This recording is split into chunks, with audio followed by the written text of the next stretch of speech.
Buenos días a todos, mi nombre es Marina Morla, soy docente e investigadora en la Universidad de León.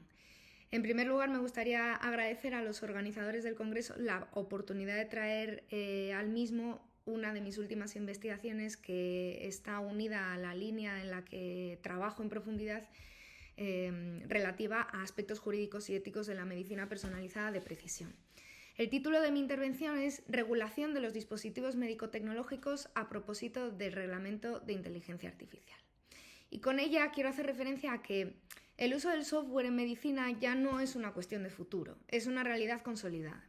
Aplicaciones móviles, sistemas de ayuda al diagnóstico, algoritmos que sugieren tratamientos, todo esto está transformando de manera profunda la práctica clínica.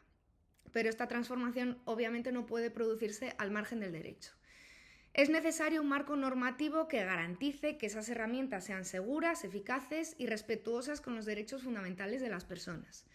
Así, desde una perspectiva jurídica, nos encontramos con una situación compleja en la que confluyen dos grandes normativas europeas. Por un lado, el Reglamento de Productos Sanitarios, el Reglamento 2017/745, que determina cuándo un software debe ser considerado un producto sanitario y qué requisitos debe cumplir. Y por otro lado, el nuevo Reglamento de Inteligencia Artificial, ya conocido por muchos, el Reglamento 2024/1689, que impone obligaciones específicas a los sistemas de inteligencia artificial considerados de alto riesgo, como muchos de los que se emplean en el ámbito clínico. En esta intervención voy a centrarme en cómo se articula esta doble condición normativa. Cuando un software se considera un producto sanitario, cuando se califica como sistema de inteligencia artificial de alto riesgo y qué consecuencias tiene todo esto en la práctica. Bien, en primer lugar, ¿cuándo hablamos de software como producto sanitario? Bien, el software puede desempeñar funciones muy diversas en el entorno clínico, desde controlar directamente un dispositivo médico, como ocurre con algunos sistemas de radioterapia, hasta integrarse como herramienta de apoyo para la toma de decisiones, como sucede con el software incorporado en medidores de glucosa. También puede servir para interpretar electrocardiogramas, mejorar imágenes diagnósticas o identificar patrones en datos médicos complejos.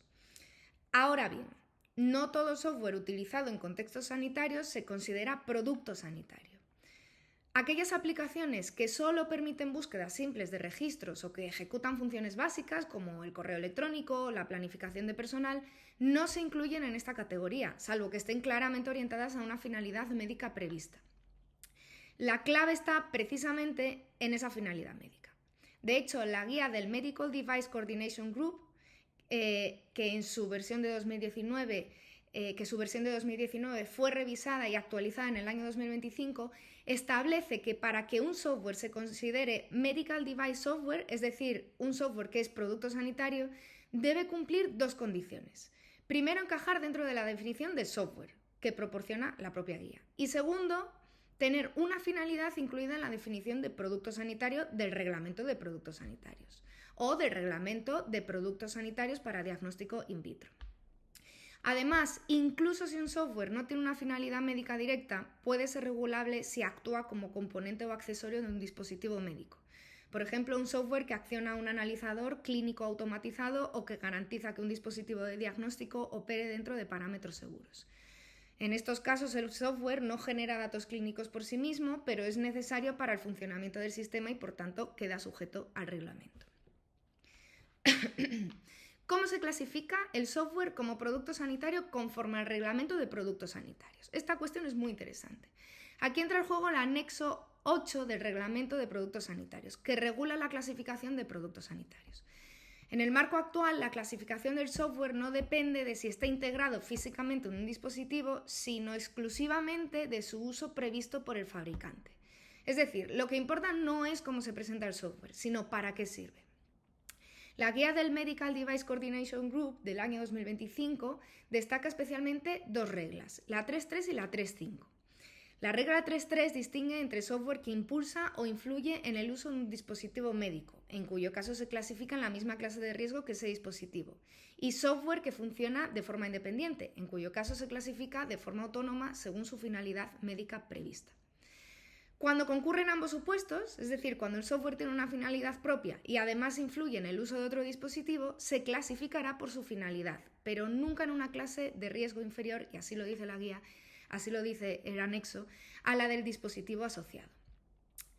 Por su parte, la regla 3.5 establece que si a un producto se le pueden aplicar varias reglas, se optará por la más estricta. Esto claramente garantiza un enfoque prudente en la evaluación del riesgo. Pero la regla más relevante para el software es precisamente la regla 11, que evalúa el riesgo en función del tipo de información que proporciona el software y su impacto clínico. En concreto, primero, si el software proporciona información que se utiliza para tomar decisiones médicas, diagnósticas o terapéuticas, se clasifica como clase 2A. Si esas decisiones pueden causar la muerte o un daño irreversible, será clase 3. Si pueden provocar un deterioro grave de la salud o requerir una intervención quirúrgica, será clase 2B. Si monitoriza procesos fisiológicos, también será clase 2A, salvo si monitoriza parámetros vitales como la frecuencia cardíaca o la respiración, en cuyo caso será clase 2B. Y por último, todo lo que no entre en estas categorías se clasifica como clase 1.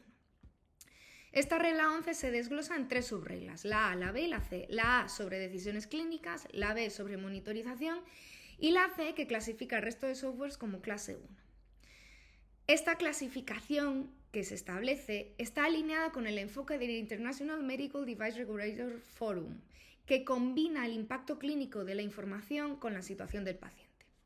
La guía incluso incluye una tabla de correspondencia entre el citado forum y las clases de producto sanitario, lo cual ayuda a los fabricantes a entender mejor el nivel de riesgo que asumen. Además, aparte de las citadas reglas, hay otras que pueden aplicarse en función de la finalidad del software. Por ejemplo, la regla 12, que regula los dispositivos que administran sustancias, puede aplicarse a software que controla el hardware de este tipo.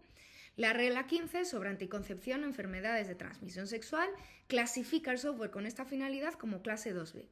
Y la regla 22, que se refiere a sistemas de bucle cerrado con funciones diagnósticas integradas, como un desfibrilador automatizado o productos similares, que son clasificados directamente como clase 3. En definitiva, la clasificación del software no es un mero trámite.